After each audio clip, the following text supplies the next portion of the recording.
everybody.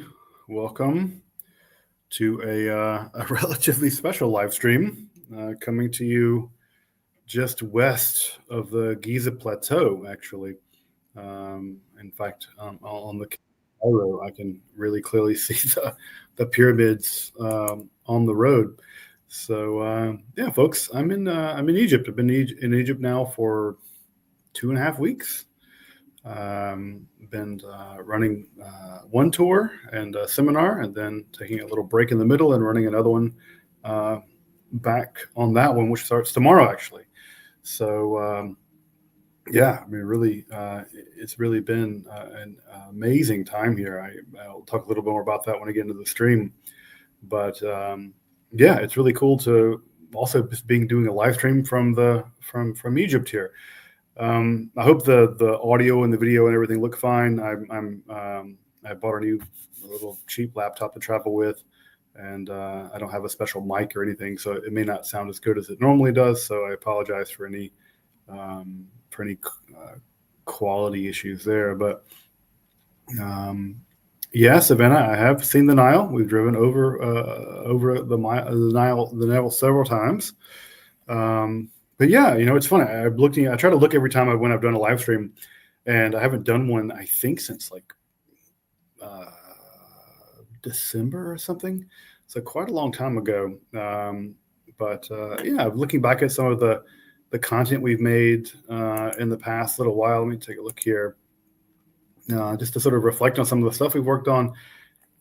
Yeah, we've did a roundtable with RINSEP.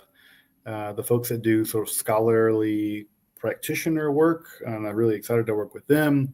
I had the great honor of having a conversation with Dr. Stephen Skinner, which I'm going to invite him back on the show. I really want to have a much more long form conversation with Dr. Skinner about his career, both academically and magically. What else we worked on? We did the first episode in the series, on the Rosicrucians, which I think was received well. I always am worried about doing episodes on things like the Rosicrucians because there are modern and contemporary people who identify as Rosicrucians, and there's a very elaborate myth history associated with the Rosicrucians.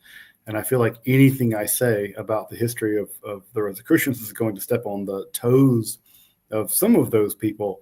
So I hope I didn't step on too many people's toes with the episode on the Rosicrucians.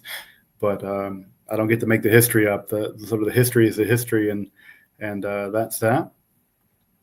Also, recently we did an episode on the Ketephinome amulets.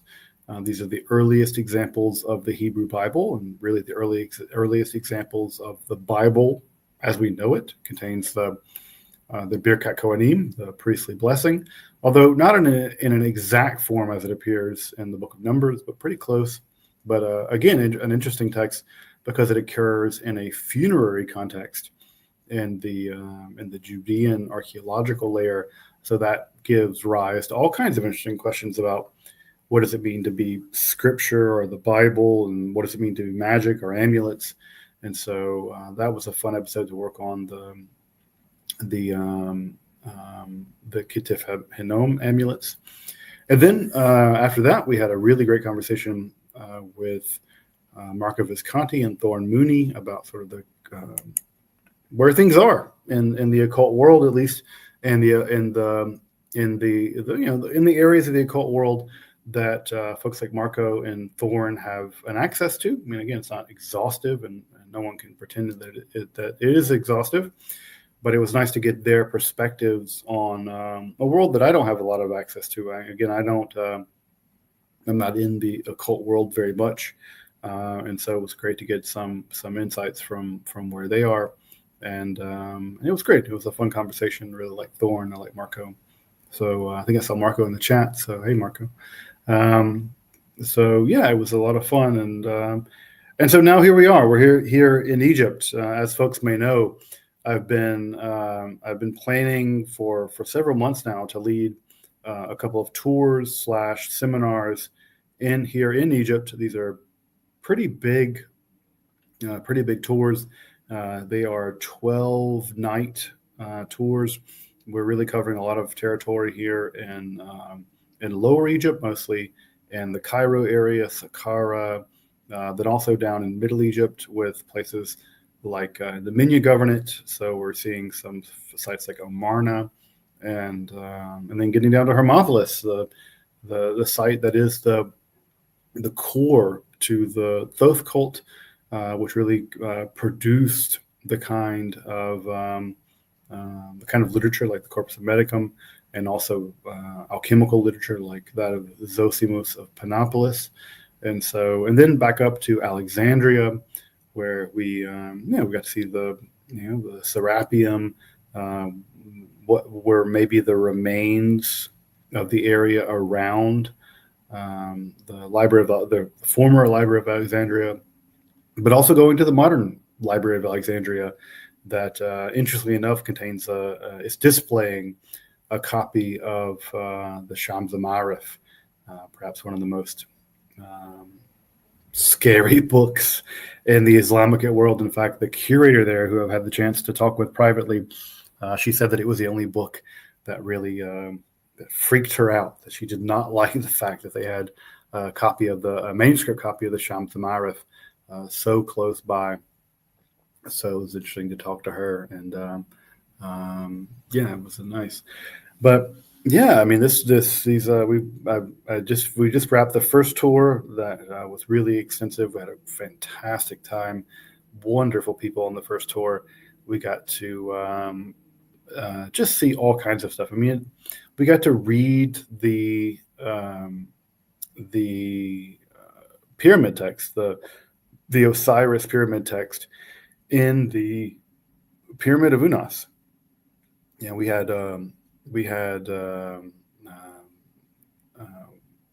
private access to the Pyramid of Unas, which is a huge thing to have here, and we were able to be in there for 2 hours by ourselves, and so we were able to read pretty big chunks of the Unas pyramid text to ourselves. We were able to get private time, even in the pyramid of, or not the pyramid, the Tomb of I, down there in Amarna. Of course, I was instrumental in the destruction at some level of the Amarna cult, of the Akhenaten cult. And it's interesting, of course, that the Tomb of I would contain the best copy of the hymn to the Aten, which is, depending on who you ask, one of the first expressions of monotheism in world history. And that's very contested, of course. But regardless, the hymn to the Aten is a hugely important document in the history of world religions. And so it was really amazing to be able to literally stand next to the hymn to the Aten. So this tour has been, the first one was just incredible. The folks for the second tour are just showing up now. Many of them are landing. They're staying at this hotel. And so it's funny that they may be watching this. I don't know. But yeah, it's been a fantastic time here in Egypt. I've been here now for a little over 2.5 weeks. And you may be wondering, like, how is Esoterica episodes still coming out if you've been here? The answer is that I recorded a bunch of content before I left, because it was really important to me that if I'm going to be traveling and hosting a tour and doing that work, that I don't neglect the work that is Esoterica. And so it was really important for me to pre-record at least as much content as possible, so that when I got here, I could be rolling that content out basically as if I were back in the studio. And so that's why. And so I think next week will be the last week I'll be able to roll out new material. I'll be rolling out an episode on Zosimus of Panopolis. That'll be coming out next Friday. And of course, this week's a live stream week, but of course, we try to do live streams at least every 3 weeks here. I haven't done a live stream in quite some time, so it's nice to be able to jump on. But what else has been happening here in Egypt? I mean, it's really hard to describe. I mean, we went down into the Osiris shaft, which is amazing, like to be able to go onto the Giza Plateau before dawn, and then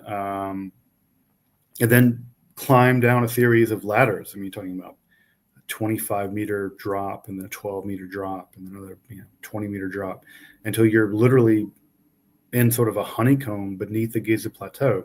It's absolutely bizarre to be down low enough on the Giza Plateau where the pyramids are that you're at the water table. There is a spring on the Giza Plateau, and downstream, down there in the depths of the Giza Plateau, there's water. And so, it's thought to be the tomb of Osiris. I collected some of the water down there. I don't know what Osiris shaft water is worth on the market, but I was able to get down there and touch the water in what is ostensibly the tomb of Osiris. And so we got down there, and then to see the sunrise on the Giza Plateau and be among the first folks to climb into the Great Pyramid. And our group, we were able to get in there basically by ourselves, at least for a few minutes, and and we're able to get into the pyramid, the Great Pyramid, almost by ourselves for at least a little while. It's pretty amazing. And then we were in the Pyramid of Unas, and also just being out at the tomb of Osiris, which is a tomb that not many people know about. This is a tomb way down in the Minya Governorate. So this is in Middle Egypt. And the tomb of Osiris is, so far as we can tell, one of the only known tombs of a Thoth priest, a priest uniquely developed, a priest uniquely developed for Thoth, and therefore, unsurprisingly, in the area of Hermopolis Magna. And so we were, it was amazing to be in a tomb where you can see the name, Thoth, 3 times great, Hermes Trismegistus, written on the hieroglyphs on the walls. And so this is absolutely a place where, where the Thoth cult was a big deal. It's a giant baboon Thoth sculpture there, which is unfortunately off limits at this point. But it is something really impressive to walk into a tomb of a high priest of Thoth, the probably one of the people that may have invented or developed Hermeticism as we know it.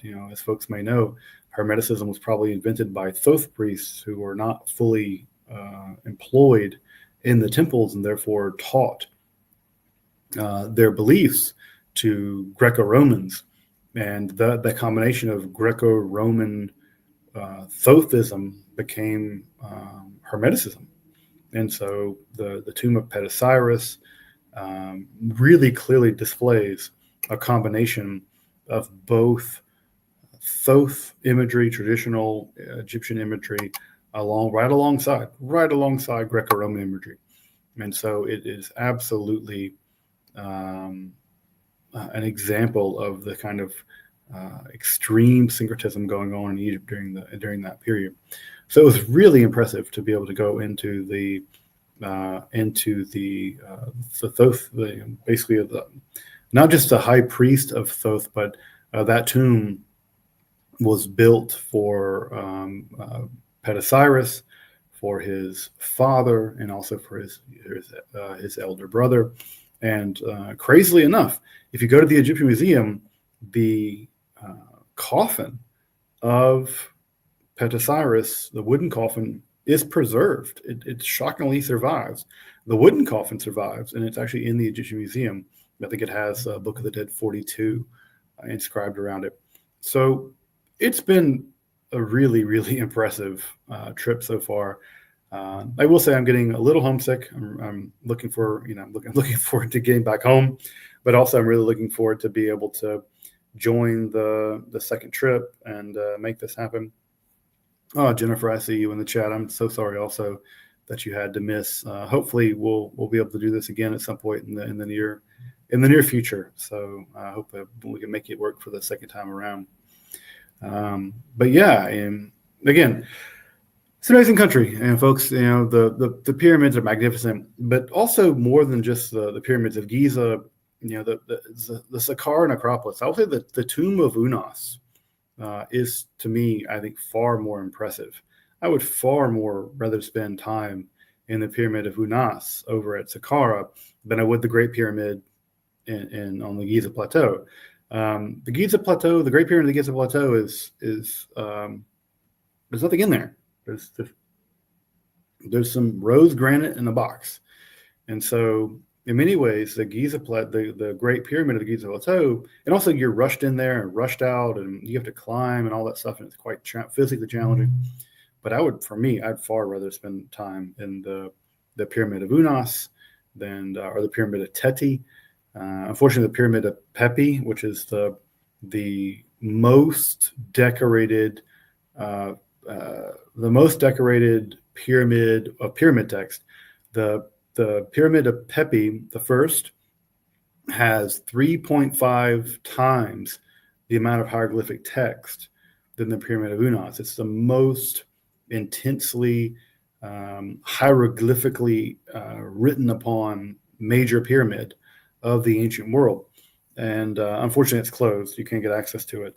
But the Pyramid of Pepi the First has a huge western wall of Pepi the First identifying himself with Osiris. Excuse me. And so it's a far more impressive tomb, but unfortunately, it's off limits. But Teti is the Pyramid of Teti is open over by the Step Pyramid. The Step Pyramid's open. The last time I was here in 2009, you couldn't get access to the Step Pyramid. I think it's been closed for almost a generation. It's now open, and you can go into the Step Pyramid and look down at the sarcophagus of Djoser. And so, yeah, it's amazing. It's been a really, really fantastic trip. There's a ton to say about this trip. The most surprising thing that is like very weird to me is that I've been in a couple shops that serve arak. As you can imagine, this is primarily a Muslim country, and there are not a lot of bars here. But in the few places I've gone where I can grab a glass of arak, because I love arak, and if I can drink arak in the Middle East, it would be all the jam. And a few places I've gone to that serve arak, the most surprising thing that I've seen, or heard rather, is they're always playing Celine Dion. Always. They're not just playing some Celine Dion. They seem to be playing only Celine Dion, turned all the way up. And so this is a very perplexing thing about this. I don't understand this. This is the most mysterious thing I've come to explore about Egypt. Everything else is relatively explicable about Egypt. But the thing that perplexes me the most is the ubiquitous Celine Dion in bars around Cairo. And again, my heart will also go on and on. But that's weird to be like drinking arak with a bunch of grizzled like Arakjis, and of all the things that they choose to listen to, it's Celine Dion. Excuse me. Yeah. So nothing is more mysterious about Egypt than how much Celine Dion I've listened to recently. All right. What else is going on here in Egypt or anywhere else? Trying to think what else. Tonight's my last night out by myself, so hanging out with you guys before the next tour starts. But that said, I'm trying to think if there's anything in channel news. I feel like everything's in sort of purgatory because I'm not at home. And even at home, you guys may know this. Back at home, my whole study, the Esoterica set or whatever, it's all empty. I've packed all my books up. I packed all my stuff up. Everything is packed up in order to gut that entire studio. I'm gutting my entire library and rebuilding it from scratch in order to basically make it functional. So yeah, I got to do that. But so even when I get back, it won't be like I'm totally back to the home that I know of. So yeah, I'm curious to see how that go. But yeah, I have a huge project glaring back at me when I get back, because I need to, I need to be able to make my library a functioning library. And what that's going to involve is actually gutting the entire space I normally use to record esoteric episodes and do live streams. So I'm going to be totally gutting that when I get back and rebuilding that from scratch. So that's going to be at least a couple of months project. So even if I get back home, I'm not really back to the home that I left in some ways. But yeah, what's good with you guys? How are you guys doing? Let me grab some questions. Feel free to throw questions in the chat. So mark them with the word question, or use a super sticker or a super chat or whatever you like. And try to grab some questions and hang out with you guys for an hour and a half or something like that. It'd be nice to see how folks are. All right. Scroll down and grab some questions. Narcissist 999. Yeah, if I ever come to Spain, I do want to come to Spain. In fact, I want to teach. One of the things I've been talking about with this Esoterica tourism thing is that I want to do some tourism where we go to different sites, and one of those sites would be coming to Spain and France in order to do a Kabbalah class, a class on Kabbalah, the origins of Kabbalah, there in Spain and France. So, and it would also give me a chance to get down to Tarragona, where I can hunt for some old vintage absinthe. But absolutely, if I get down to Spain, I will definitely let you know.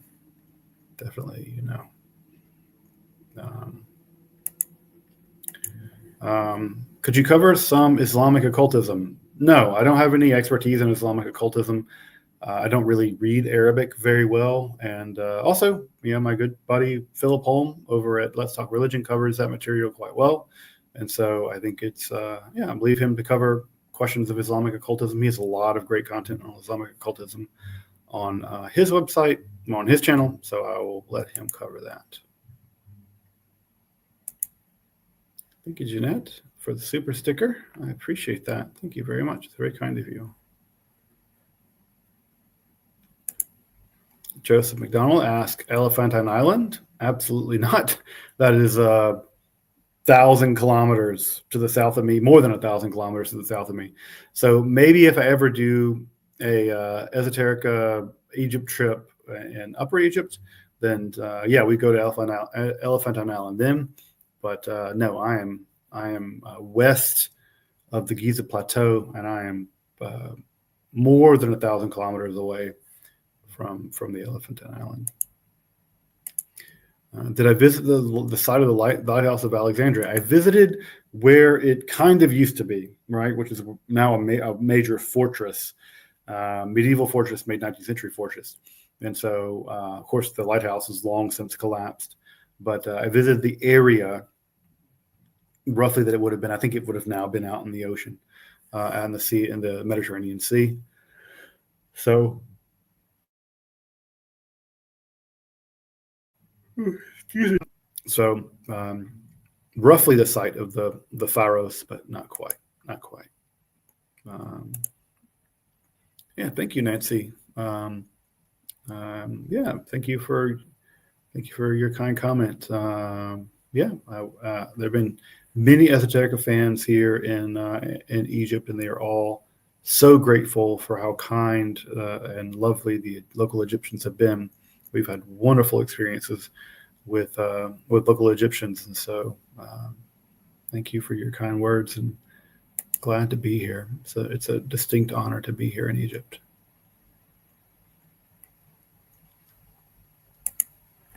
Have I been to Luxor yet? So I've been to Luxor myself. In fact, some of the folks from the first tour and the second tour are actually in Luxor now. I think they're arriving from Luxor. So yeah, absolutely. I've been to Luxor, but way back in 2009, I was in Luxor. So I've been down there before, but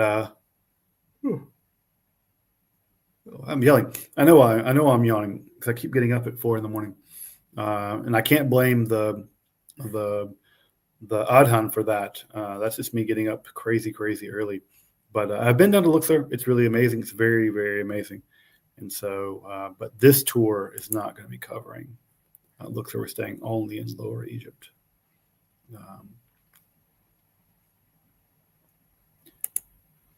Yeah, Eccentric Tripper, it'd be great to see you. We're in the Cairo area for the next 5 days, and then we're down in Minya Governorate, and then we're back up in Alexandria for 3 days. So shoot me an email if you're going to be in either one of those places.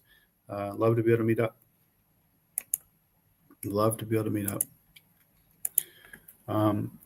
So do I go full native food wise, like at a bazaar, or am I strict kosher?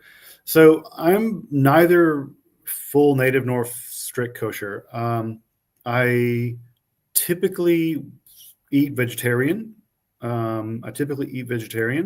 And so that's the easiest way to maintain the diet that is right for me. But if it's a question of hospitality, I'll eat halal. Assuming that it's not something that contradicts, I wouldn't eat camel or something like that. So it all depends on the circumstances, but in general, I eat vegetarian, which is very easy in Egypt. You can eat your weight in fool and fish in Alexandria. So it's relatively easy to keep it's relatively easy for me to keep the diet that I want to keep here in Egypt. But yeah, I think if you were a strict like glot kosher, you would have very few options. It would be quite hard for you. Something like that.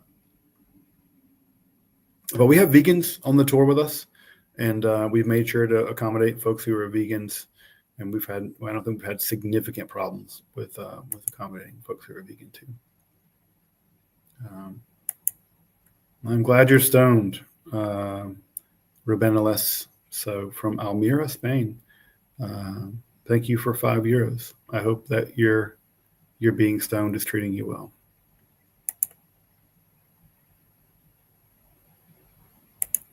Yes, the phrase Osiris chef water. That hits different when you think about it for a second. Yes, it is Osiris shaft water. Although I don't have any more, actually. I left what I had back in the last hotel, but I'll get some more. I'll bring some home to have for forever.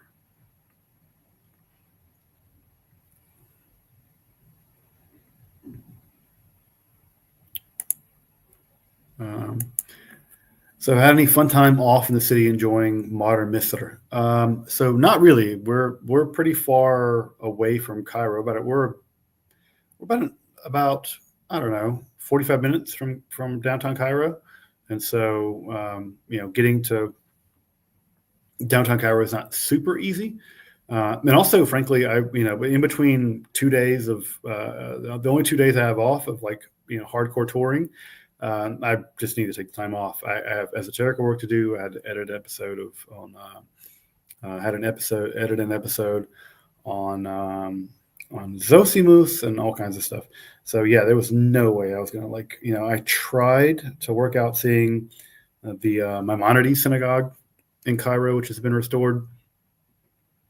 I'm going to try to see it actually in a couple days. Try to dip off and see it. So we'll see if that works out. But yeah, I have not done much in the way of sightseeing on my own. This is really, again, this tour is not about me. It's mostly about facilitating a really powerful experience for other folks. Yeah, the Pizza Hut across the street is not. I mean, it's not the pizza. It's a KFC. The KFC directly across the street from the Sphinx is absolutely the most hilarious thing in history. Like, there is literally a 2-story Kentucky Fried Chicken directly across the street from the Sphinx. Like, you could probably throw a rock from the Kentucky Fried Chicken and hit the Sphinx from the Kentucky Fried Chicken. And there's a part of me that hates that, and there's a part of me that loves that. There's just something about how utterly ridiculous it is that there is a Kentucky Fried Chicken so close to the Sphinx that literally you have to work hard to not get it in your shot if you're shooting the Sphinx from like the back side of it. So at any rate, yeah, it's just like a hilarious, global capitalism has no boundaries, and the Sphinx, of course, is it's not going to be immune to it. It is not going to be immune to it. So yeah, the Kentucky Fried Chicken across the street from the Sphinx is just, that's a vibe. We're talking about the new Egyptian tomb discovery of Tutmosis. I think Tutmosis is second. We could talk about it. I mean, it's in the news. It's already been discovered, I think, a little while now. I think it's just now making the news. And we've already discovered the mummy of Tutmosis. I think it's the second. So it's not that big of a deal. It's not that big of a deal, but yeah, it's making the news. People are excited about it, which is great. I suppose that's far better than people being excited about Mr. Beast visiting Egypt, which is funny because we were out at the what is called Area A. Area A is the area of the Giza Plateau that no one goes to. It is the area that is the archaeological remains of the burial sites of some of the administrators that built the pyramids, along with some of the workers that built them. And that area is woefully unexcavated. It's a huge area that's unexcavated, but some of it is excavated.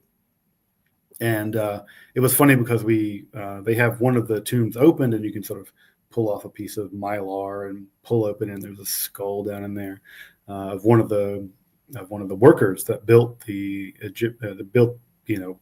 pyramids, 4th, 5th dynasty or whatever. And it's funny because the last time anyone opened it, it was Zahi Hawass and Mr. Beast. So apparently we were there just after the illustrious Mr. Beast was there. So it's just hilarious that the Esoterica tour is right on the heels, maybe, of the Mr. Beast tour, because they also went down into the Osiris shaft.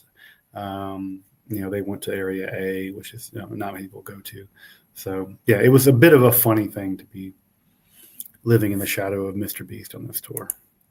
Which, if I can catch some of the algorithm mojo of Mr. Beast, that would not be the worst thing in the world. Can I recommend some books on the topic of the God Yahweh?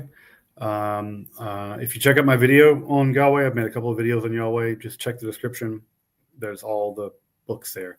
So every book that I used, all the major studies on the history of the deity Yahweh are there. So if you want to check those out, you can find them in that list.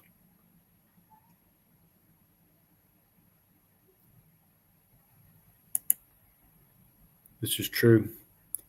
You will find Celine Dion near, far, everywhere you are. The fact of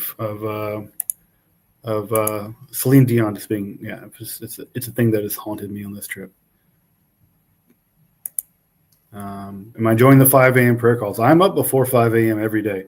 So the 5 a.m. prayer calls are nothing. I'm totally fine with them. When I hear them say in Arabic, prayer is better than sleep.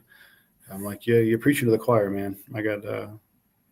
I'm already up and doing stuff. So it's a funny thing to hear. But also I hear the call to prayers at home, right? People don't know this. I live in Detroit. I live close enough to Hamtramck, Michigan that I can hear the call to prayer. But I also live close enough to the major cathedral in Detroit that I can hear the Catholic church bells ringing. So it's like the Catholics, the Jew, and the Muslims, and we're like somehow living in Detroit, and also we're living in like 13th century Muslim or Islamic Cairo or Islamic Spain or something. So yeah, the calls to prayer do not bother me at all. I'm already up from them.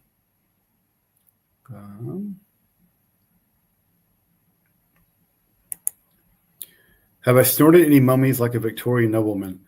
Probably not on purpose, but I've definitely been, down in a couple of crypts where they're at least mummified animals, and you're breathing in sand and mummy powder, I'm sure.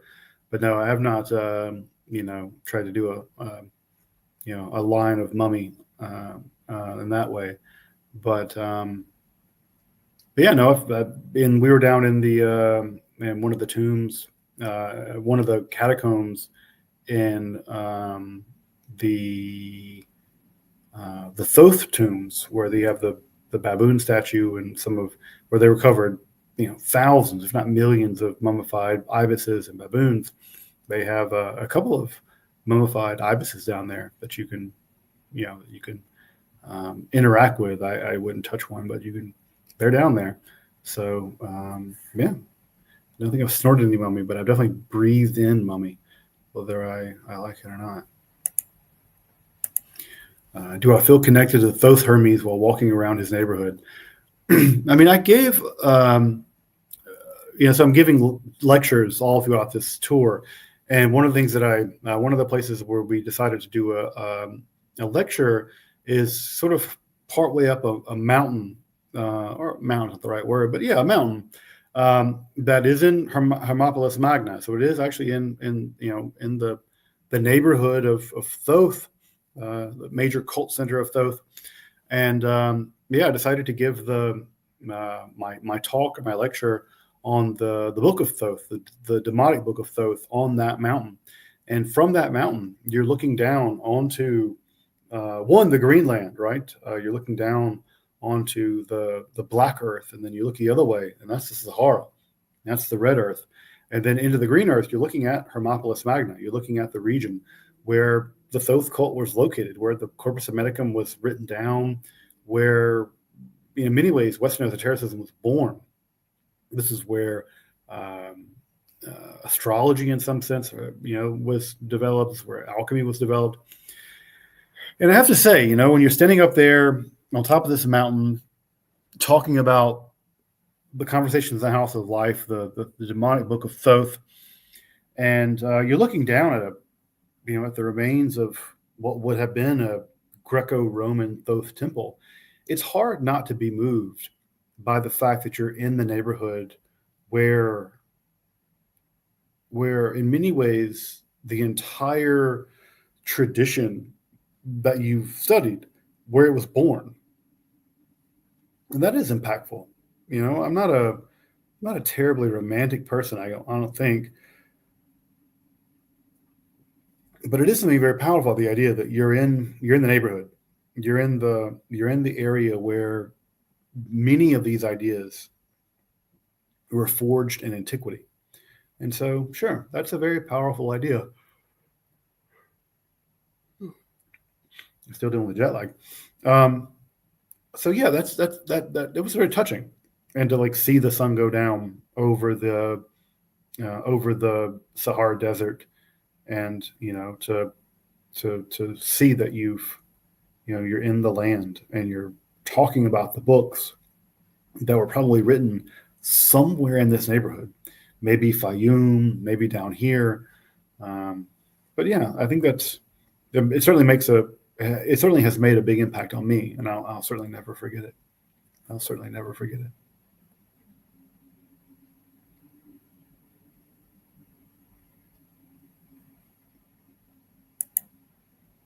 Have I ever done consulting as an esoteric expert for TVs or movies? If I have, then I've signed an NDA, which is a non-disclosure agreement, which means that I cannot confirm or deny it. Oh, cheers. I'm drinking some Egyptian classic, Omar Khayyam. I will not say anything bad about Egyptian wine. And I'll leave it at that.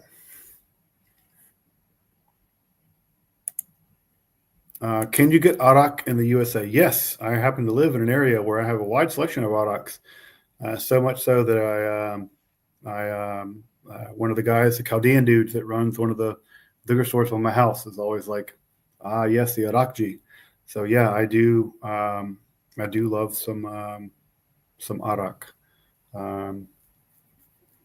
I've been drinking some of the locally made Egyptian arak, which is a cost-effective way of having a drink in the evening, because everything imported is extremely expensive.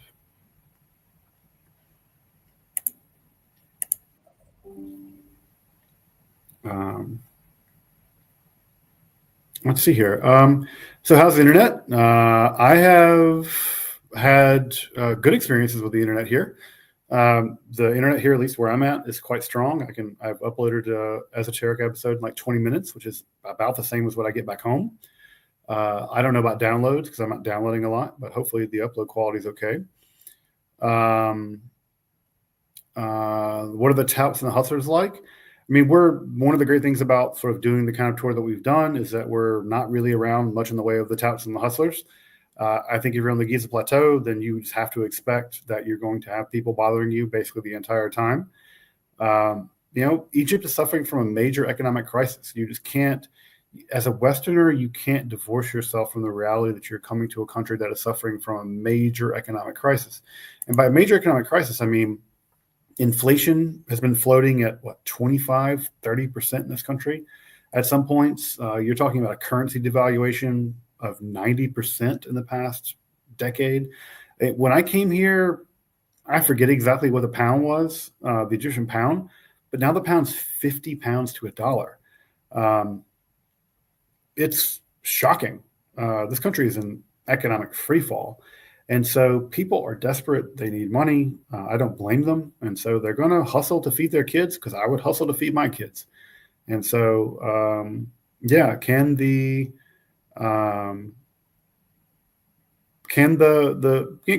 people be a little aggressive in terms of trying to get you to buy their stuff? Sure. But they also make light of it. I mean, one of the guys who was, we were walking in the Khan Khalili, the big shuk, the big market.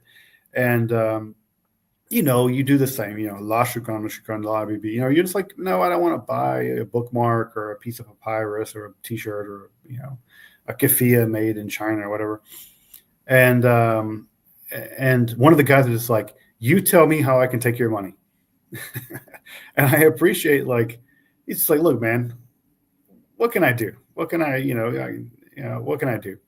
So, yeah, you're in a country as a very privileged person. I'm a very privileged person from the United States, who are in a country that's dealing with pretty serious problems, and so you can't expect it to be different than it is. You just have to be patient and gracious. You're a guest in a country that's not your own, in a developing country that's facing severe economic crisis for common people. And if you come to a country like that, then you should absolutely expect that this is the way it's going to be.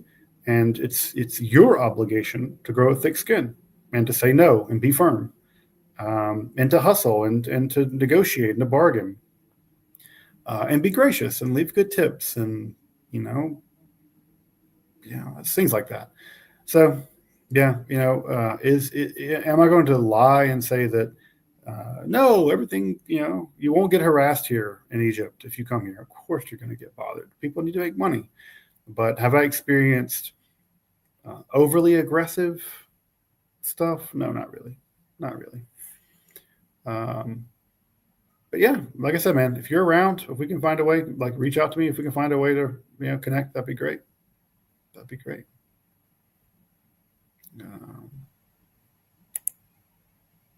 The OG, Joseph Peterson. Hey, brother. It's good to see you.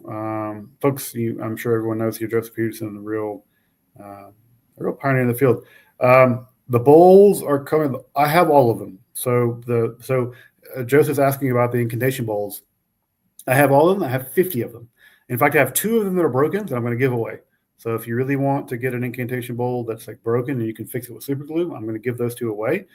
But the short answer is, Joe, is that as soon as I get back to Detroit, that's going to be my first order of business, is getting those out the door. I would have got them out the door before I left for Egypt, but I came down with a case of the flu, and I was literally in the bed for 2 weeks, and I could not do anything, and so that totally derailed my ability to get them out. But I will earmark one for you, Joe. I would absolutely earmark one for you. So the incantation bowls will come out as soon as I get back home, and so those are coming. Absolutely. Hope you're well, brother. Hope you're well.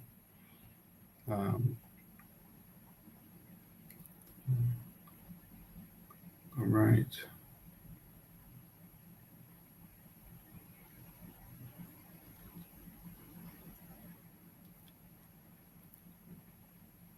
Get some other questions. Favorite flavor of Faygo? I've never had Faygo. I think I can't say that if I'm actually like living in Michigan. I think the juggalos will come and get me.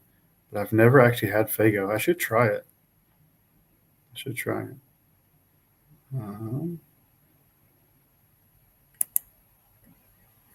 Do you D the Stele of Revealing? I'm not. This is a strange double entendre. Did I see the Stele of Revealing? Yes, I did see it. So the Stele of Revealing. This is the text that was very important. Is very important for the religion of Thelema. It previously was in the Egyptian Museum, although during apparently the Arab Spring, the case that it was in was damaged, and it underwent some restoration, and now it's in the Grand Egyptian Museum. It's in the gym. And the gym is partially open now. Apparently, it's going to open completely in July, so they say. But it is in the gym, the Grand Egyptian Museum. I did go there. I did see it. And it was funny because I was there with one of our tour organizers, and as soon as we turned the corner, I was like, "There it is," and it's shockingly yellow. And so, sure enough, I turned the corner and I was like, there's a Stele Revealing. And so, yeah, I got a picture in front of it. You can see a picture of me on Instagram in front of it, or on the community tab. So, yeah, it was funny because I saw it when I was in Cairo in 2009, and then I saw it again now.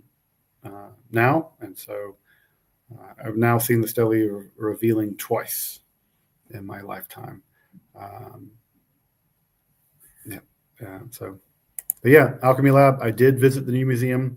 I will say that until they get the Tutankhamun stuff and the solar boat exhibits open, it's impressive as a structure and it's impressive in its curation, but the holdings to this point are not so impressive. And so I, in fact, in this tour, we had to decide between whether we're going to do the Egyptian Museum or the gym, and I chose the Egyptian Museum because the Egyptian Museum still has all the big masterpieces. And so until they open up the major Tutankhamun sections, I will say that the gym is beautiful, but it's more style over substance, at least at this point. And of course, that will change later. Thoughts on Hillman theories? Complete nonsense.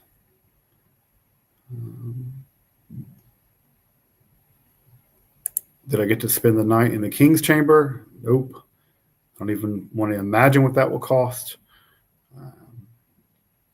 A lot of money.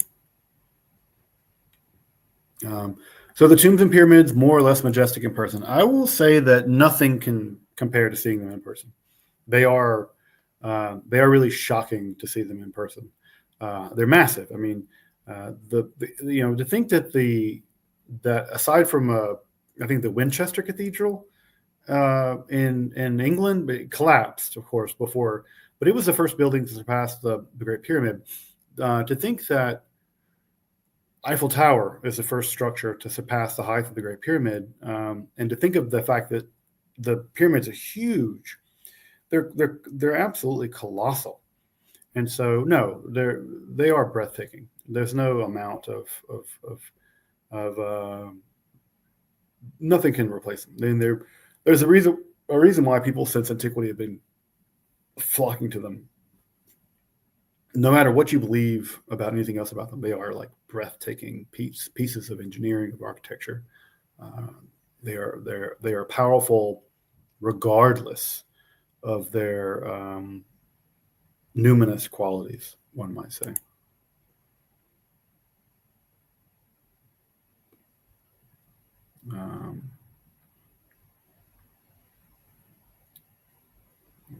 Scroll down and get some more questions.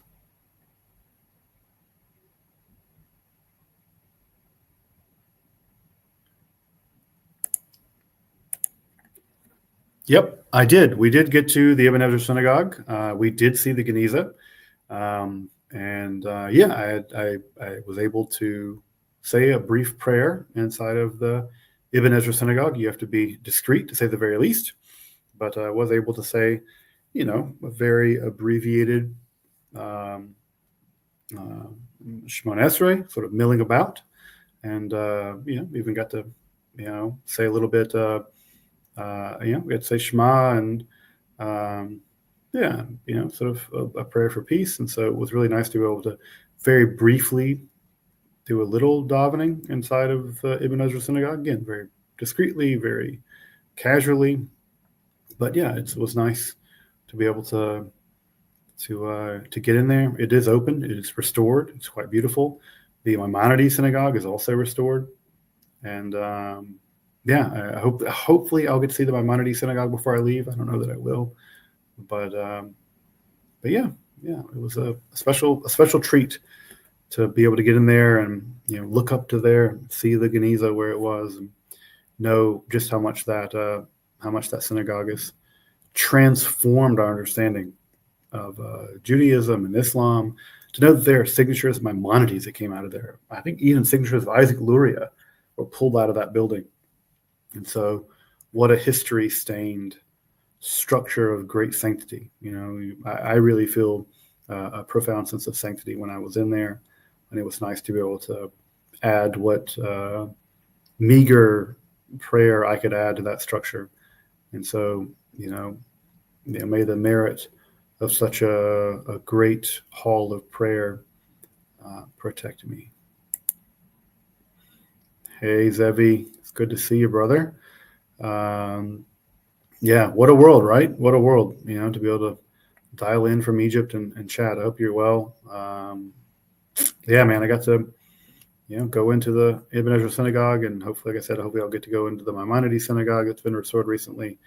So, big, it was a wonderful feeling to be able to get in there.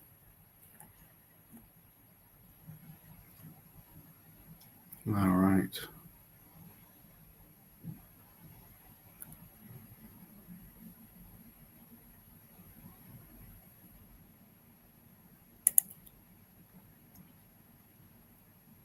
Yeah, I appreciate that, Dan. Thank you for the super chat with Shekel. Thank you. Yeah, I'm glad you signed up. Looking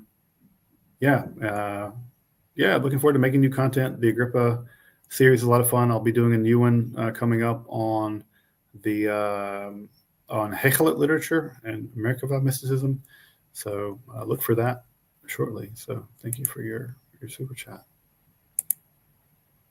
What are my thoughts on Zechariah 11:17? I don't have any thoughts on Zechariah 11:17 because I don't even know what it says. I would have to look at it. I'll get back to you.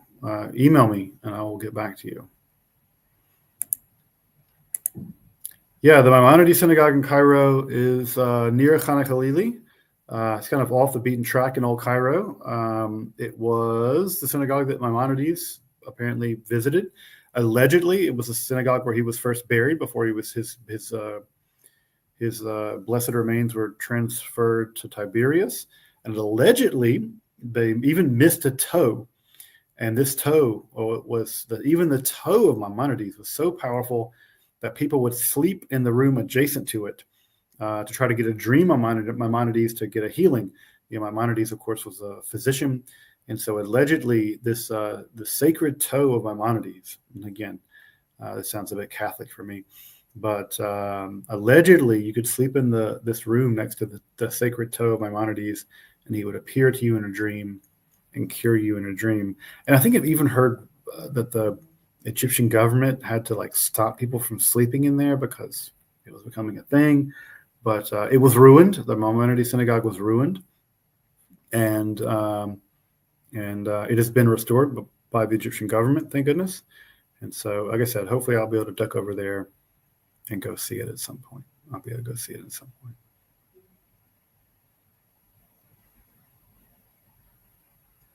All right.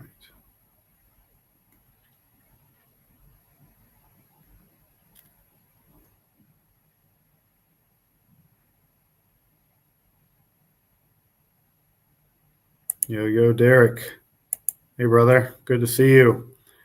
say hello to Osiris and Joseph while I'm here. I will. It's funny. We were down in Heliopolis, and Heliopolis is one of the only cities accurately named in the Hebrew Bible. They call it Om, and Om is in fact the Coptic and Egyptian word for Heliopolis. And so, sure enough, it is interesting that one of the only two cities or something that the Bible accurately names using the Egyptian names. One of them is Heliopolis.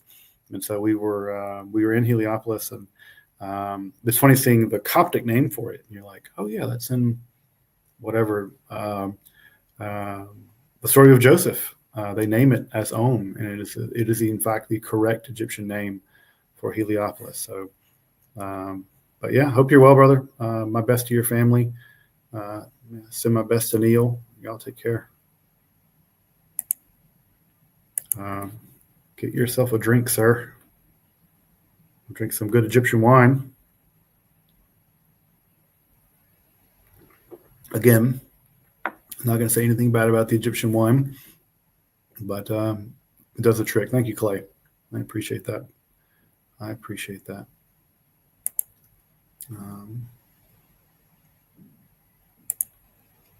Do I think they'll ever put a new capstone on the pyramids? I don't think so. I mean, they were planning to redress the pyramid of Menkaure, the third one, the smallest one on the plateau, because all of the rose granite is right there, and they wanted to redress the third pyramid, the smallest pyramid, with the rose granite. And apparently that was a no bueno with archaeologists for obvious reasons. You can't just like do that. So no, I don't think that I think the pyramids will be conserved in the state that they're in. Will be conserved in the state they're in perpetua. But it's neat to see the casing stones on the lower part, to see the casing stones of the middle pyramid. But I think they should probably be conserved the way they are. I mean, frankly, conservation at this point matters more than anything else. These pyramids are being visited by God knows how many people a year. Every single person that touches that limestone is taking a little bit away from it. And who knows how sustainable this is. All those people breathing. I mean, I can tell you, when I was inside the Great Pyramid, I've been in there twice now. And when I was inside there the first time, it was toward the end of the day, and it was a sauna in there. When I say a sauna, what you're really talking about is that is a room made of rose granite, red granite, and it traps every bit of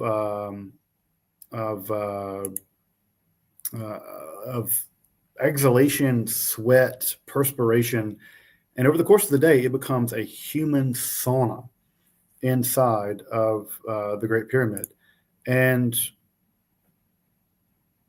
it's super gross. It is super, super gross. That what is inside there, and what can you do?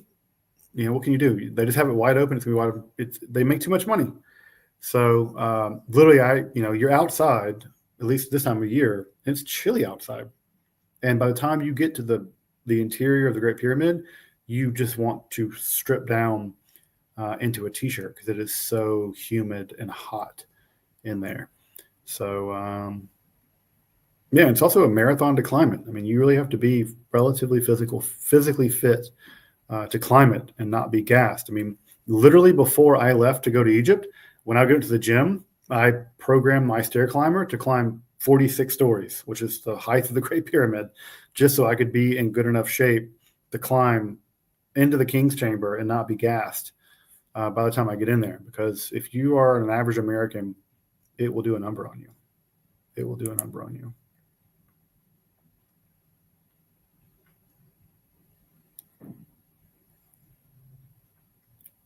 Right.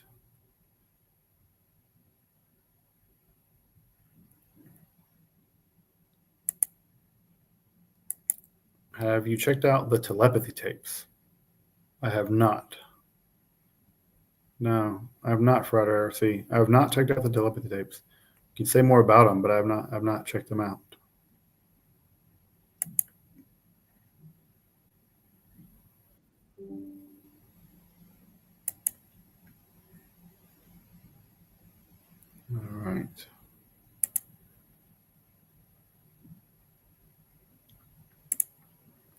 Yeah, Genghis. I have partaken of many sweet honey desserts. Yeah, and I do want to eventually get through more Egyptian texts. I've done the pyramid texts. I want to do the coffin texts. I'll eventually get to the Book of Comer Forth by Day, the so-called um, Book of the Dead, and then yeah, also want to do the Netherworld books and the books of breathing, and um, even the fact that one of the books of breathing ends up being a weird scripture in the Mormon faith because Joseph Smith translated it. And so, yeah, eventually, yeah, I'd love to cover all those. The next one, if I do it, will be the coffin texts. So yeah, get to those at some point soon. Don't know when. Yeah. Thank you, Waldo, for the super sticker. I appreciate that. I have been to the Met. In fact, one of the obelisks that was formerly in Heliopolis was taken to New York and is on display outside of the Met. I think originally Cleopatra took it. I think it's one of Cleopatra's needles. One of them is in London and one of them is in New York. And so I have literally seen one of the obelisks that is originally outside of Heliopolis. That's now outside the Met. Any updates on the Millsaps College thing? So my professor and friend, Dr. James Bowley, is still fired.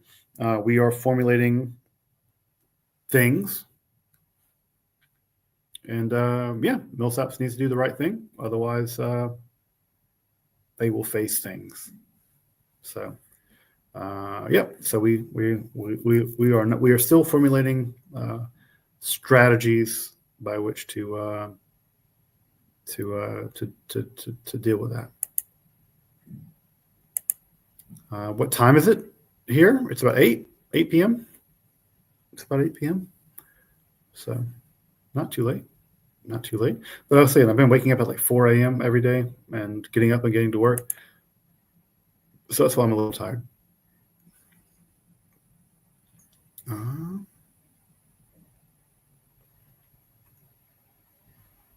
Scroll through and get a couple questions.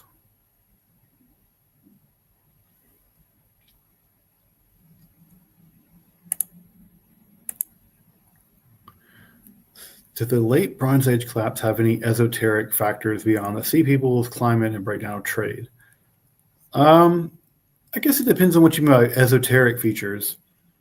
I mean, certainly without the late Bronze Age collapse, we wouldn't have some of the big archives that we have, like the archive at Ugarit that preserve the Baal cycle and many other things from the Canaanite religion there. So that's important.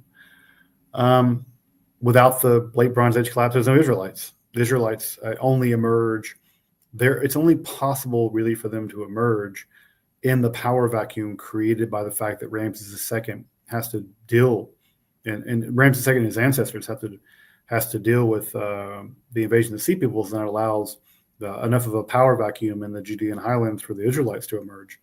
And so, of course, that has huge impacts on world religion. But specifically esoteric factors, nothing immediately jumps to mind. Yeah, nothing immediately jumps to mind. But certainly decisive for the history of the Western world. Did Freud's Moses and monotheism have any valuable insights in your opinion? No. Yeah, I like Freud. When he's right, I think he's onto something, but that was just a terrible book. It's like laughably bad. Laughably bad. Yeah, no, Akhenaten was not Moses. Akhenaten wasn't even a monotheist. Akhenaten's a really terribly complicated guy that has nothing to do with the development of Israelite monotheism, because Israelites did not exist at that time. Monotheism wouldn't exist for centuries after Israelites existed. So now the thesis is laughably bad, unfortunately. Laughably bad. But again, I like Freud. I think Freud's great, but mm-mm.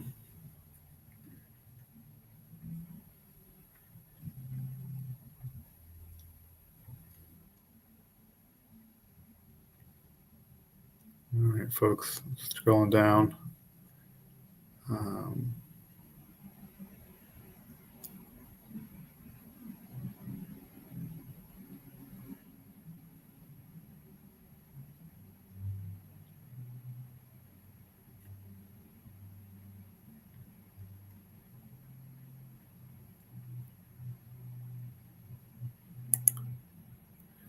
Did I see the Coptic city in the Babylon Fortress? Yes, I did see the Babylon Fortress, and we did go to Wadi al-Natron and see the Syrian monastery, which is now inhabited by Coptic monks. And we did get a chance to see some of their manuscript holdings and the really beautiful Coptic church there. So yeah, we did get to see some, did get to meet and hang out with some Coptic brothers and learn about the beautiful site there. And Wadi al-Natron, important center of Coptic and Christian monasticism. So it was very pleasant to spend time with the brothers there.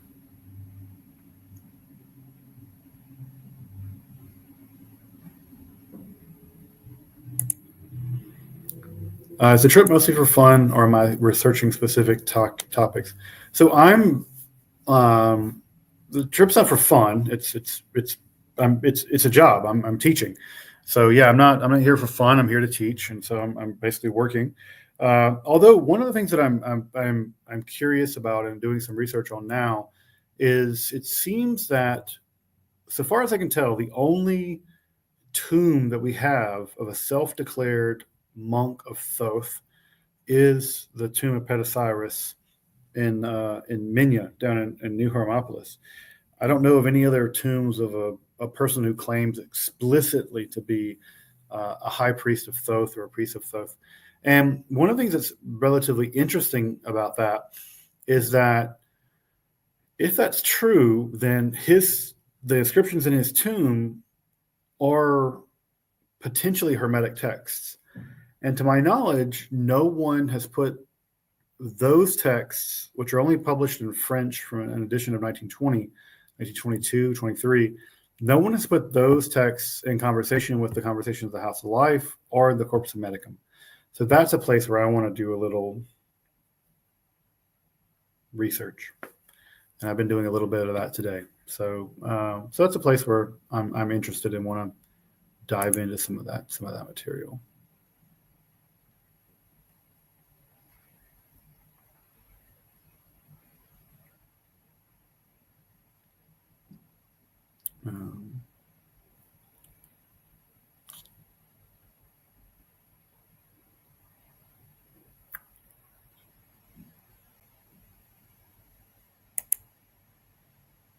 Thank you, Tisha. Shalom to you as well. From California. I hope you're doing well over there. It's a long way away from here. Hope things in California are doing well. Misael, thank you for finished a series of paintings while listening to the Agrippa seminar. Those paintings are now hanging in a local museum. Congratulations. Many congratulations.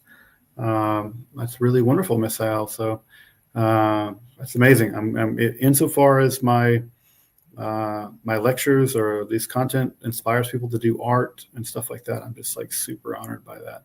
So with very great congratulations to you. Insofar as I've had any impact on that, I feel very grateful, very honored. Thank you.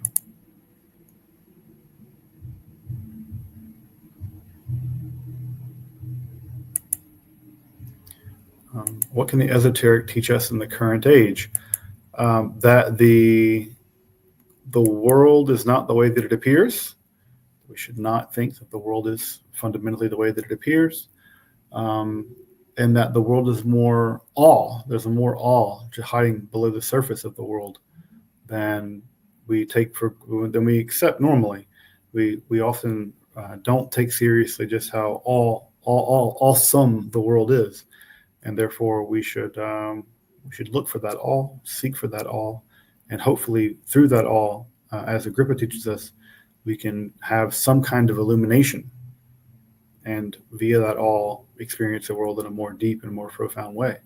So I do think that even for us, people like me, who is a person who is not especially spiritual, there are just cognitive lessons to be learned. There are just phenomenological lessons to be learned about how to engage with the world.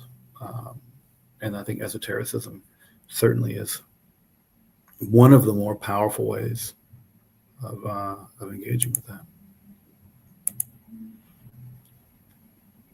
You saw I saw the Maimonides in Cordoba, and it had a signature on it. Yep. Have you visited a medieval synagogue in Cordoba? I have never been to Cordoba. I have only the only parts of Spain that I've ever been to is Basque Country in the north, and then down to Pamplona to do the Entierro, the running of the bulls, and then straight down to Barcelona and Tarragona to like hang out down there and do a little absinthe hunting, and then into Girona, into Catalonia, and then that's it. So I've only explored the very western part of Spain, which, interestingly enough, at least to my mind, is not Spain at all. It's the Basque Country and Catalonia. So that's the only parts of Spain that I've ever been to.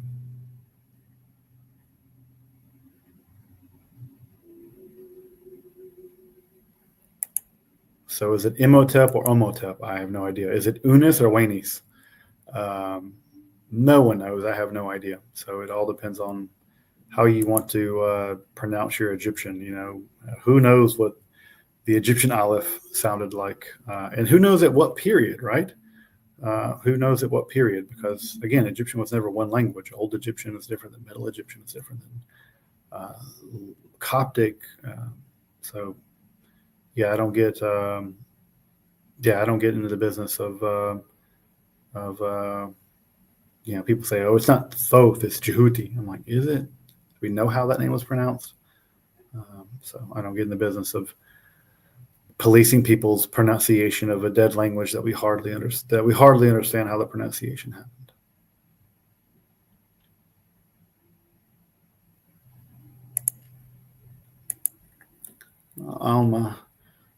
So glad I got to catch you live. I'm glad you did too. You're such a treat to my soul. Love how much I learned from you, and absolutely love your content. Appreciate your guests as well. Always also easy on the eyes. If you say so. Thank you. It's very kind of you to say so. Yeah, I appreciate that. I'm glad that you're able to learn some stuff from this channel and from me. It's of course, anytime that an educator gets that compliment, that's all the best for us. So thank you so much for your support and for your kind words.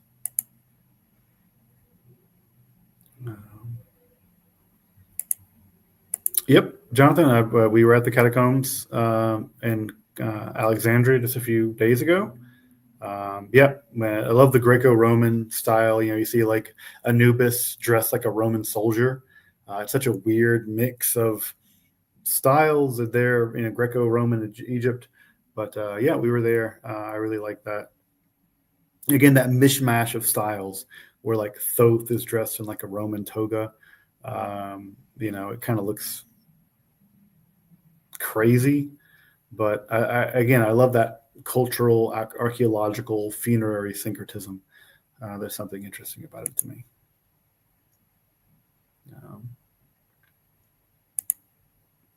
Remarkable how much Joseph Smith actually got correct and was only revealed after the Dead Sea Scrolls. That is definitely not true. I mean, the data does not support that. Joseph Smith was wildly wrong about the so-called Book of Abraham. Looking into a hat is not a reliable way of doing translations. It could be a reliable way of making a new religion and even having profound revelations. But peering into a hat is not a reliable way of translating things. Do I think the artifacts in London, Paris, Berlin, and New York should be returned to Egypt? Um, I don't know. I think that is a great conversation we should be having. I think that is a great conversation that the world should be having about repatriation of artifacts. Um, I don't have a unilateral answer for that because I'm not a museum studies person.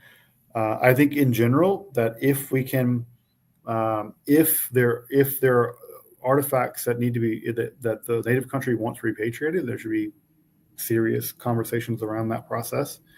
Um, but yeah, I think that the history of colonialism was one in which a lot of the artifacts were recovered in areas in which the country couldn't support curating them, mostly because they were being under extractive colonial projects.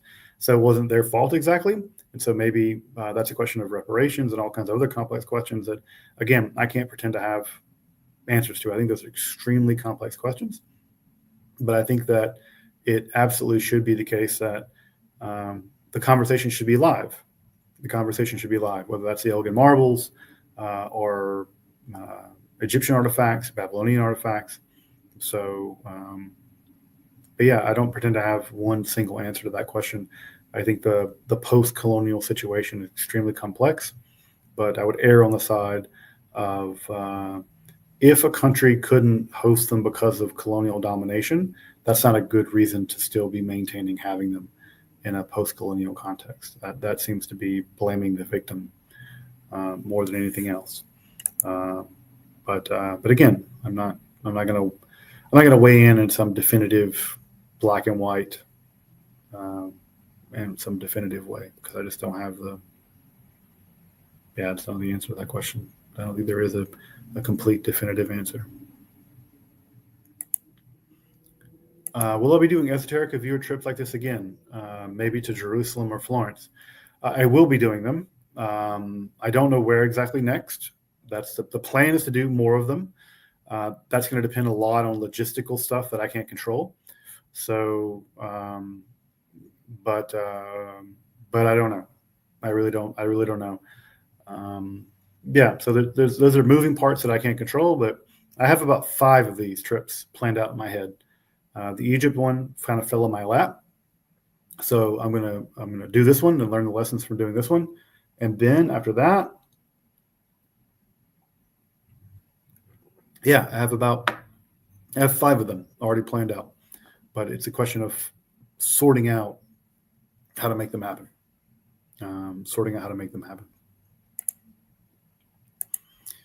They say that the Magician Tarot card relates to the letter Bet, but Aleph is literally a drawing of a man pointing at the sky and at the earth like the magician. Aleph is definitely not a literal drawing of a man pointing at the sky and at the earth like a magician. Aleph is just the letter Aleph is just downstream of a bull.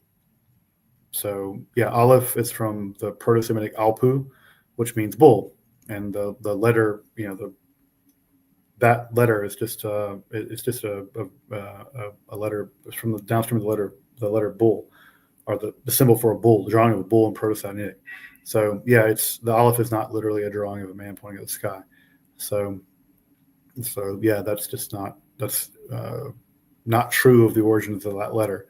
But as far as the Magician Tarot card, I don't know much about tarot, so I can't really answer a question about tarot. But the letter Aleph is not.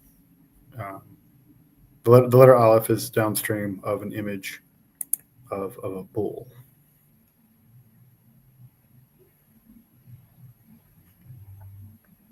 All right, let's see.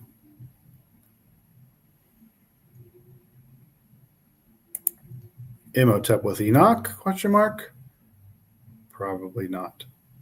I think Imhotep was probably real. Enoch was probably not.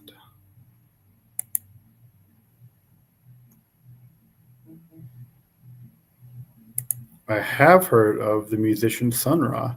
That's a good idea. Yeah, I should listen to some Sun Ra. In fact, I was complaining to a friend of mine that none of my music works here. Like, you can't listen to Cascadian black metal like in Cairo. Doesn't make any sense. And so I was like trying to listen to like something today, and I was like like maybe the new Cure album or something. Like none of this works. So yeah, I think you're right, Acidville. I think Sun Ra. With all respect to my buddy John Jester, maybe Sun Ra is like the answer to what to listen to here, like Duk Duk or something. I don't know.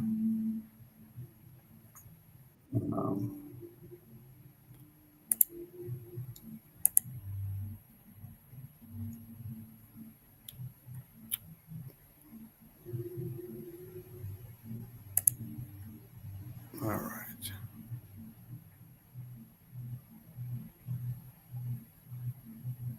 Clothing.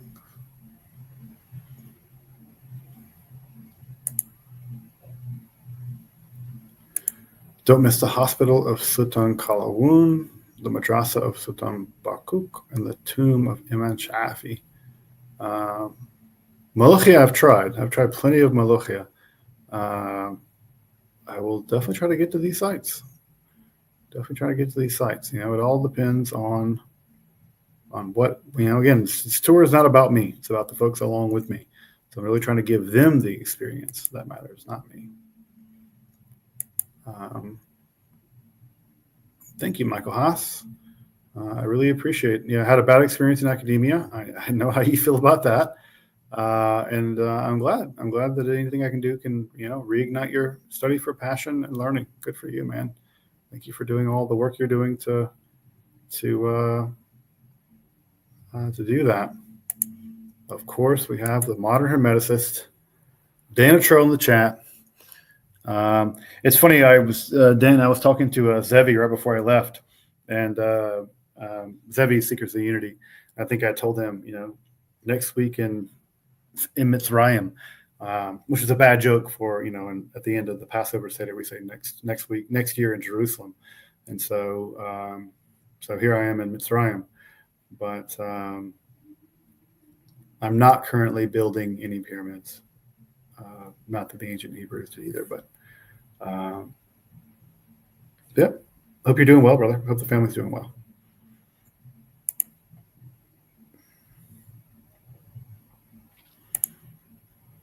Do I have any recommendations on papers or books considering the god Anat Yahu worship at Elephantine Island? The best text on that question is going to be it's called the Origins of the Diaspora. The name of the text is now slipping my mind. Sorry, I'm kind of like tired. The Origins of the Diaspora. It's about the folks there in the Elephantine Island. So that's a book that I would check out. I can't believe the name is exploring. I'm going to do an episode about it, actually. I'm going to do a whole episode just about the Elephantine Island Judaism or Israelite religion or Anat Yahuism, whatever we want to call it. But I'll be doing a whole episode about that at some point this year. So if you're curious about it and you don't want to read the book, I'll do an episode about it at some point this year.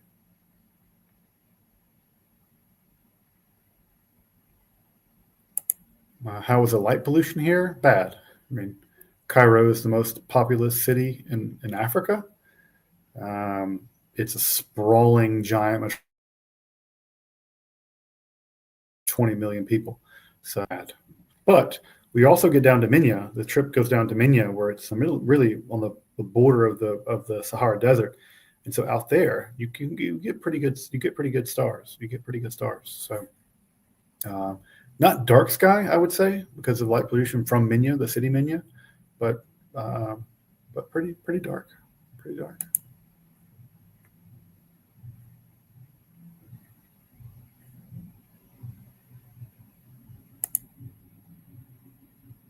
Topic discussed. Thank you. Writing historical fiction, you've inspired me to incorporate esoteric elements. Thank you. That's great. That's fantastic. I hope your writing goes well. Writing is hard. I hope you have great success.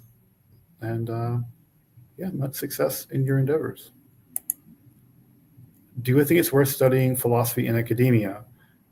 Yes, as long as you know that you're not going to get a job.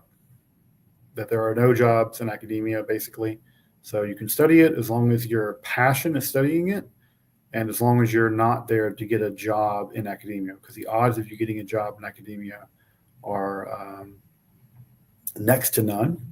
And so as long as you're studying it as a passion, um, great. But for the rest, no.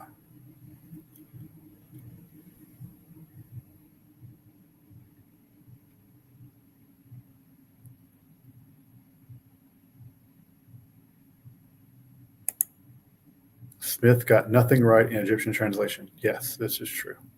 Joseph Smith did not get anything right in his. And I think he thought it was about Abraham and stuff, and it's like clearly a picture of Anubis.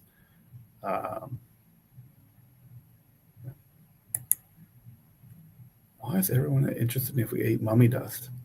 I mean, probably a little bit. I mean, there was a mummy like in the room that was like just sitting there. So I imagine I breathed in some mummy dust.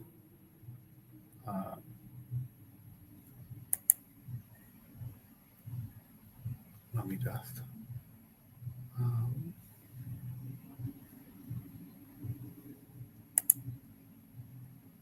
Which is the bigger impact on esoteric thought, Gnosticism or Kabbalah? Kabbalah. Kabbalah has been in constant contact with Western esotericism since the 15th century. So I would say Gnosticism has only really been in contact with Western esotericism since the mid 20th century. So I would say that in terms of the overall impact, Kabbalah has had the most sustained direct impact on the development of Western esotericism. The Gnosticism has only really had any sort of impact on Western esotericism since basically the mid 20th century.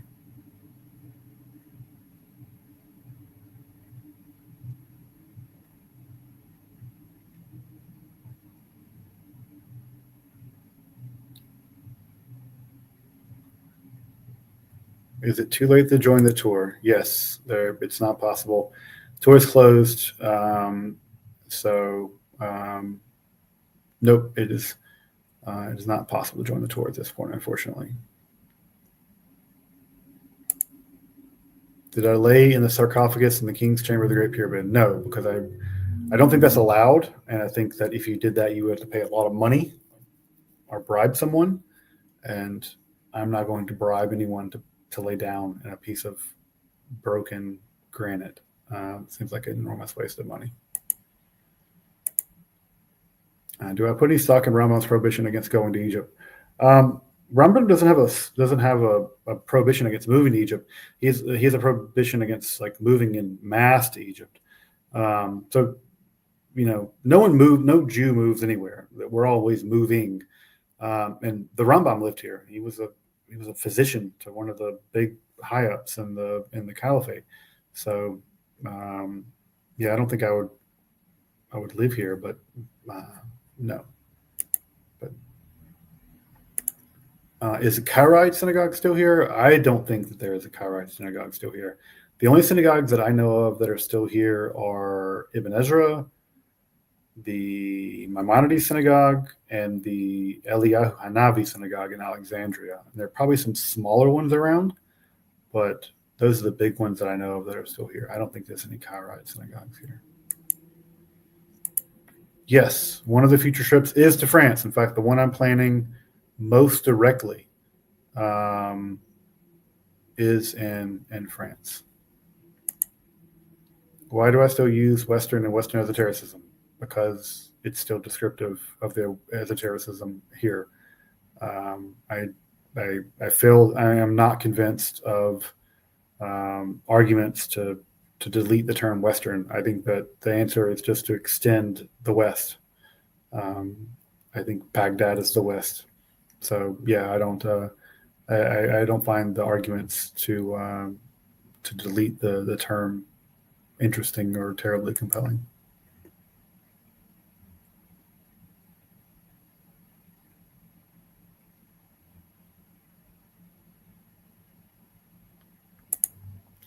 I hope you feel safe in Egypt. I have not felt unsafe. I've not felt unsafe. Again, I'm not going to walk around Khan Khalili wearing the yarmulke. I mean, again, that's just provocative, especially given the political situation now. So, but I have not, I've not felt unsafe. But yeah, I'm not going to again walk around wearing this like this, just like in broad daylight in Cairo. Not that I think that would result in problems, but it probably would attract attention in a way that I don't think is super helpful. And I think it could be provocative in a way that isn't protecting. And also, this is meant to this is not this is meant to not draw attention to yourself. And I think that if you're using it as a way of provoking people, then you're probably doing something wrong. What do you think of the work of Amon Hillman? I think that it is laughable nonsense.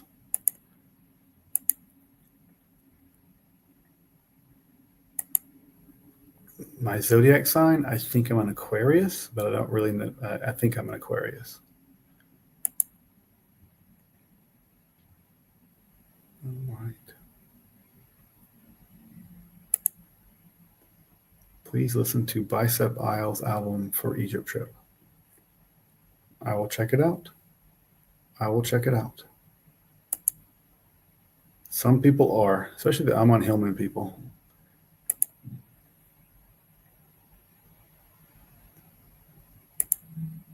Yes, I am literally undercover. I wear a hat on top of my yarmulke.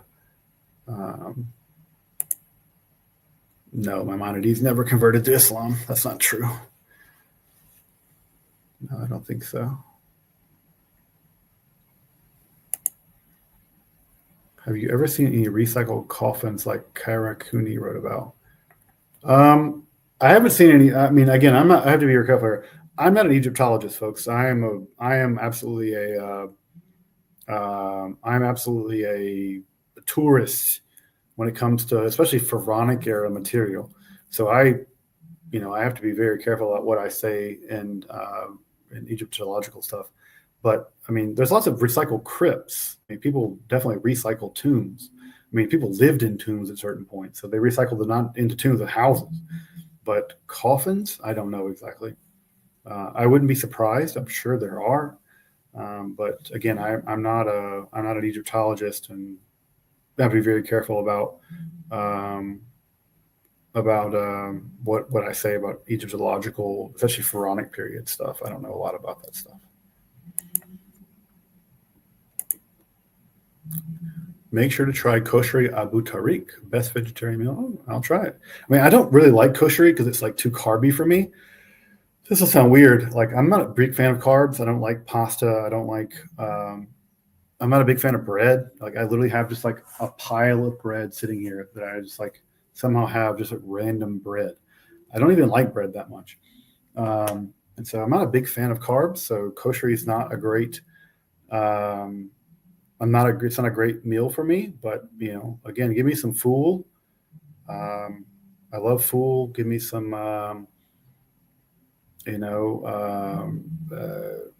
some tagine. Give me some like okra tagine. I'm about that life, but I'm not a big fan of like kosheri, I have to say.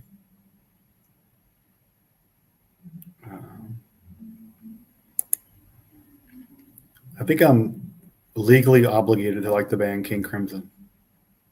I think I'm legally obligated to like King Crimson. Yeah. So yes, the answer is yes. I listen to In the Court of the Crimson King twice a day.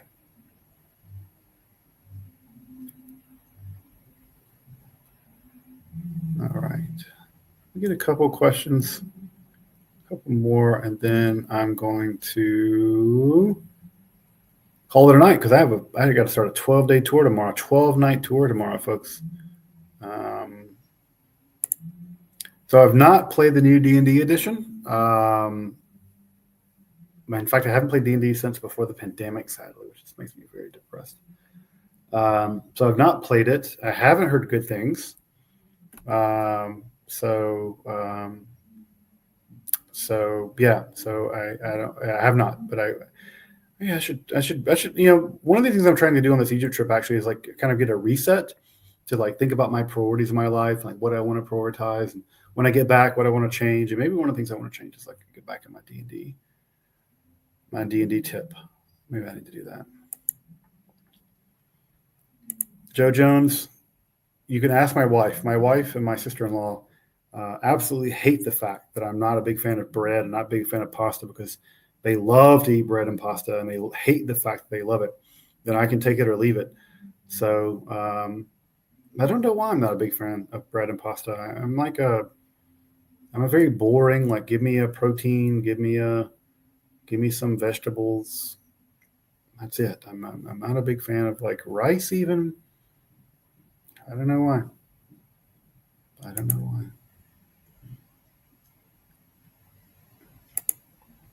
If you're interested in the Esoterica symbol, you can check out my website. It is explained on there. So if you want to check it out, you can check out my website. Yeah, this is my weakness too. Potatoes. This is true. I should be careful because I do love potatoes. Hash browns, I will eat myself to death on hash browns. So I do love myself some potatoes. So that's my weakness, actually. That's my weakness.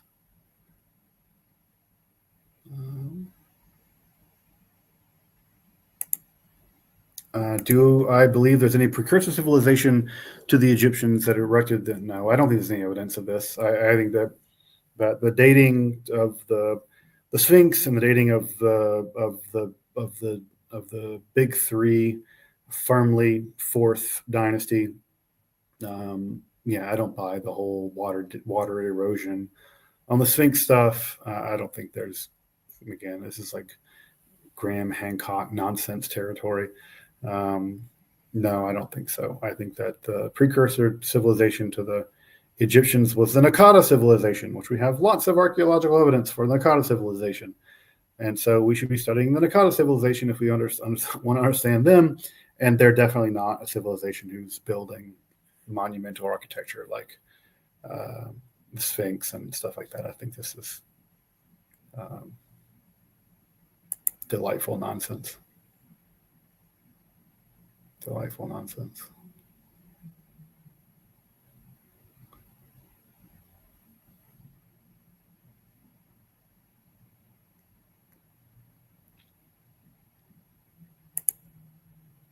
What do you want to be reincarnated as? Absolutely nothing.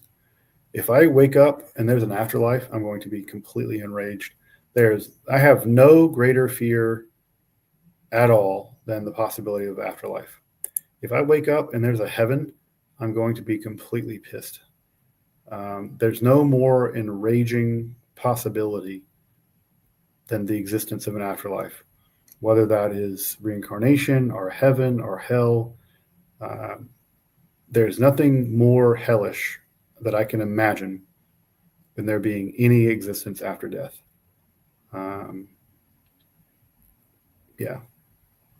If death is not oblivion, I want my money back. I mean, I had to get ripped. I didn't even consent to be here. I was ripped out of non-existence and forced to live in this thresher. The idea that I have to do this again is the most disappointing and horrifying possibility.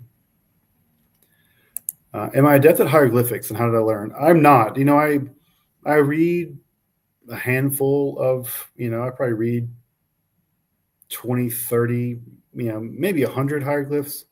And I can make out some stuff, like, especially if it's common stuff, like, Book of the Dead 42 or whatever, the typical stuff. And I can find some, key phrases, and I can, hunt for determinatives and kind of see where a sentence is. But I understand a little bit of Middle Egyptian, and mostly what I have is what I taught myself. But absolutely, I'm not a complete tourist. Complete tourist when it comes to hieroglyphs. I can definitely, I can spot read some stuff. I can say, oh, there's Osiris's name. There's some ritual formulas. Here's the opening of the mouth ritual. But when I get into the weeds of the specifics, no. So total tourist when it comes to my knowledge of being able to read hieroglyphics.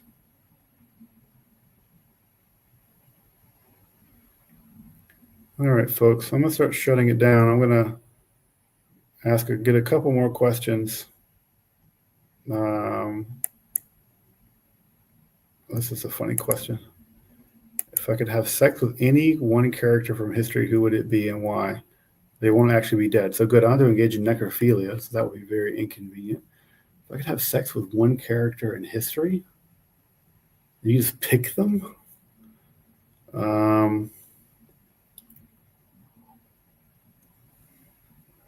This is a good question, isn't it?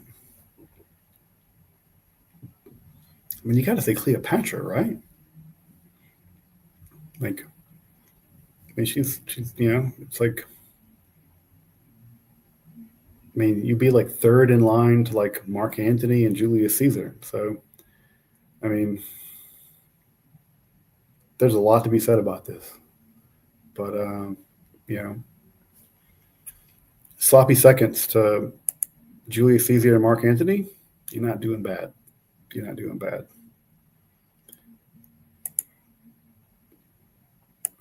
Is there any chance that Paul is Simon Magus? They have a couple of similar stories in Gnostic texts.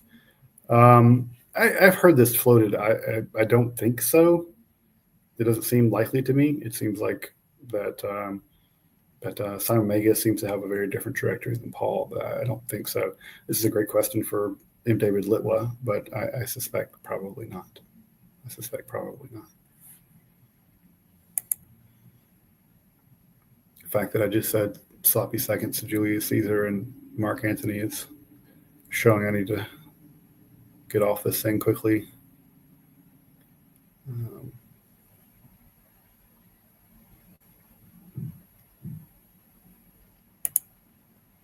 The band Nile is not in my metal rotation. It is not. I don't know this band. I have to look it up. I have to look it up.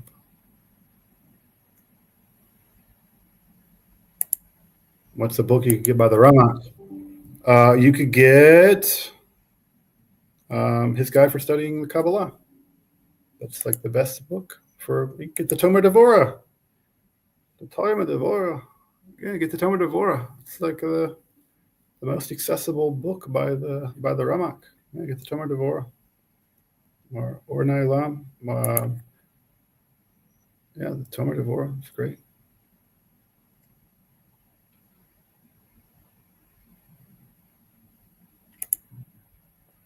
Have any of the mystics in the Torah suffer from an Egyptian version of Jerusalem syndrome, where people think they're the Messiah? No. I think that the people in the Torah it's a range of people in these Torah. I mean, there are people who are agnostic atheists and people who are deep spiritual seekers. That it was really important for them to have like time to meditate in Uranus's pyramid, and in other places, and far be it from me to have any opinion at all about people's spirituality. It's not. As long as it's not hurting anybody or doing anything damaging, it's not at all for me to have any opinion about it. And if I can facilitate people having profound spiritual experiences here in this land, then that's great. I'm happy for it.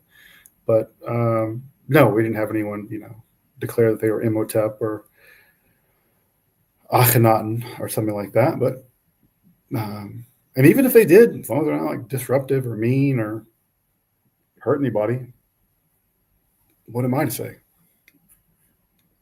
If you want to believe you're Akhenaten and you don't hurt anybody, go worship that and just wear some good sunscreen. Have I ever been to or seen the Nag Hammadi Library? I have seen exactly one page of the Nag Hammadi Library, and that is the page that's in the Coptic Museum. Basically, no one gets to see the Nag Hammadi Library since it's been published in facsimile. I actually got to talk to the main curator of the Coptic Museum, and he said that now that since the Nag Hammadi Library has been photographed, no one has been able to see it. No one's going to see it, although they are in the process of photographing the whole thing again in color and making it available at least for visitors of the Coptic Museum to be able to see the entire library. It's 1,200 folios, I think, in color. So no, I've seen one page, and that page, of course, is the very famous page from Nag Hammadi Codex 2, which is the very end of the Apocryphon of John, the very beginning of the Gospel of Thomas. So perhaps the most famous page of the Nag Hammadi Library. I would love to see Nag Hammadi Codex 6. I'd love to be able to take a look at Thunder Perfect Mind or the Discourse on the Eighth and the Ninth. Those are my favorite texts, but probably not in the cards anytime soon. Probably not in any cards anytime soon.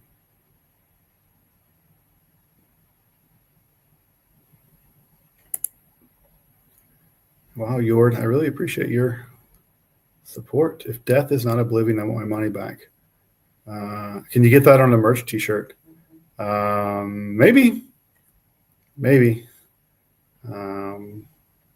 But I appreciate the super chat. No existence. It's the most burdensome. There's nothing more burdensome than existence. There's nothing more burdensome than existence.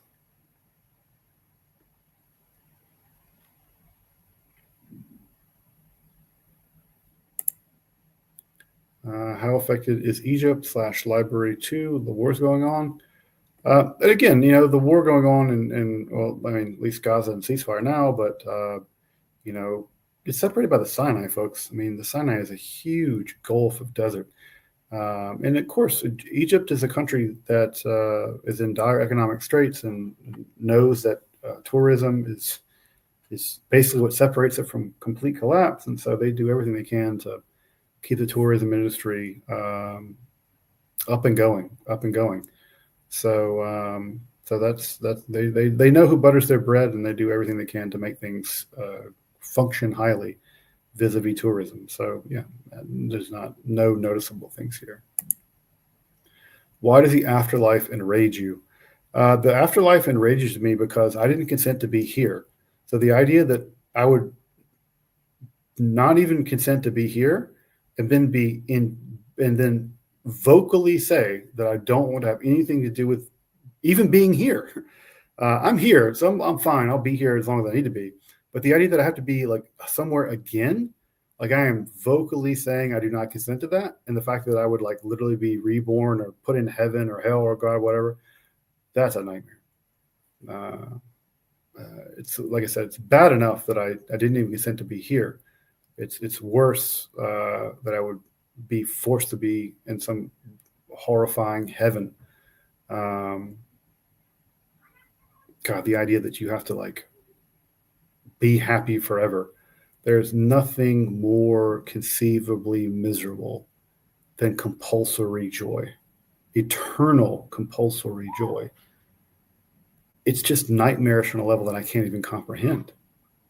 I can't even comprehend that compulsory joy, because you just are stuck basking in the light of the Lord. Count me the fuck out. All right.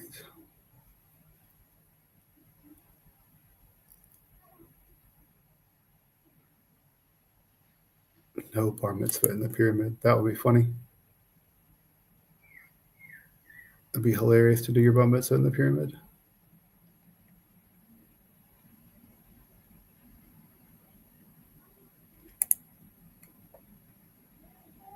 I would rather fall downstairs.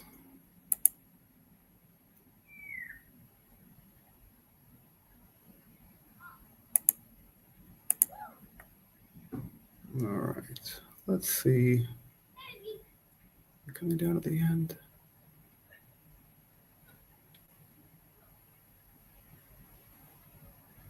All right, I think we're down to the end, folks. I get all the things. I think I did. All right, folks.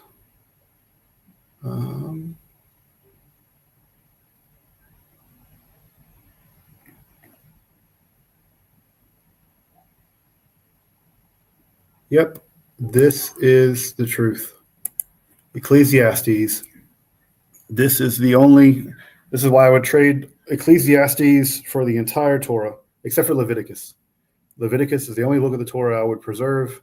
Ecclesiastes, Koheles, and Leviticus. Sacrifice things so that you can create the sacred and remember that it is better to have never been born. These are the only two religious truths that I care about. Sacrifice, and it is definitely better to have never been born. So I agree with the angels that human beings were a colossal mistake. And the rabbis do too, by the way. The rabbis took a vote about this, right? The rabbis took a vote and said the angels were right. This was a mistake. So, all right, folks. Well, I'm going to sign off. I have a long day tomorrow. I'm going to get back on get back on this tour game. One more tour, then I'm back to the States. So I hope you guys have a great night or a great day. I'm sure that many of you are back in the States. And next time I'll see you, I will see you I'll see you in the States. And we'll be working on some other stuff. So I really appreciate you guys coming and hanging out. And hope everyone's well. Hope everyone is taking care of themselves and having a good time. And what else? No, see you guys in a few weeks. See you next week for Zosimos. And then, and then after that, I don't know. Maybe Paracelsus, actually. Maybe Paracelsus after that. So until then, folks, y'all have a great night, great afternoon, and I will see you. I'll see you soon. Take care.